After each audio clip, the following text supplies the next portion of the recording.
In today's video, I'm going to teach you how to log in on Google Classroom. Start by opening your web browser and heading to google.com. This puts you on familiar ground and gives you quick access to every Google service in one place. Look to the top right corner of the page for the Google Apps button. It's the small grid of 9 dots. Click that to open the app launcher. This menu may take a second to load. If you don't see what you need, scroll down. Inside the launcher, find the Classroom icon, which looks like a green chalkboard. Click it to go straight to Google Classroom. If you're already signed in, you'll land on your Classroom home. If you're prompted to sign in or choose an account, select the account you use for school or work and continue.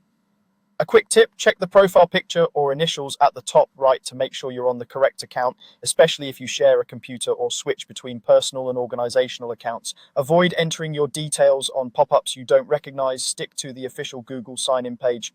On the Classroom home, you'll see cards for your classes. Each card shows the class name and gives you a shortcut to open it. To complete the login flow and enter a class, click the class card labeled Sample.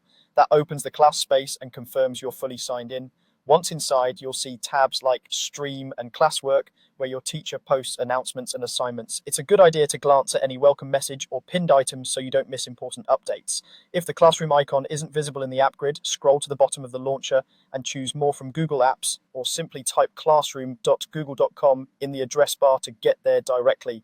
If the page seems stuck, refresh your browser and make sure you have a stable internet connection.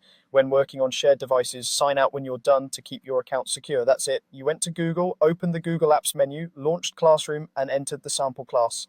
Replay this section anytime you need a quick refresher, and you'll be ready to access your classes whenever you need.